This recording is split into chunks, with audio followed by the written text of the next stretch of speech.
পিলখানা হত্যাকাণ্ডে কোনো প্রমাণ ছাড়াই তানজিম আহমেদ সোহেল তাজের নাম জড়ানোয় প্রতিবাদ করেছেন তিনি। শুক্রবার ৬ সেপ্টেম্বর রাতে নিজের ভেরিফাইড ফেসবুক পেজে এসে এই প্রতিবাদ করেন তিনি বলেন, ২৫শে ফেব্রুয়ারি ২০০৯ সালে বাংলাদেশ সেনাবাহিনীর ২৭ জন বীর নক্ষত্রকে আমরা হারিয়েছি। অবসরপ্রাপ্ত মেজর জেনারেল মতিনের নেতৃত্বে একটি সংবাদ সম্মেলনে বিডিআর হত্যাকাণ্ডের নানা দিক তুলে ধরেন। সেখানে আমার প্রসঙ্গ টানা হয়েছিল।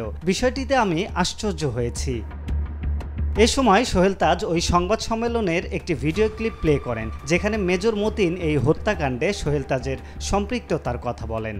এ বিষয়ে তিনি বলেন, বলা হচ্ছে জেনারেল এরশাদের কাছে তিনি এমনটা শুনেছেন। একজন প্রয়াত ব্যক্তির কাছে থেকে শোনা কথা নিয়ে তিনি যুক্তি দিয়েছেন, যা কখনোই ঠিক নয়। প্রমাণ ছাড়া একজন মানুষকে কালিমা দেয়া কোনোভাবেই গ্রহণযোগ্য নয়। এরকম একটা নিকৃষ্ট হত্যাকাণ্ডে কেন একটা মহল বারবার সোহেল তাজের নাম জড়ানোর চেষ্টা করছে, এমন প্রশ্নও রাখেন তিনি।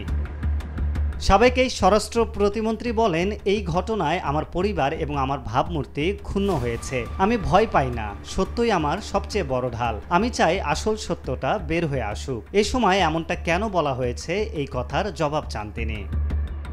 আরিফ হক, মাই টিভি।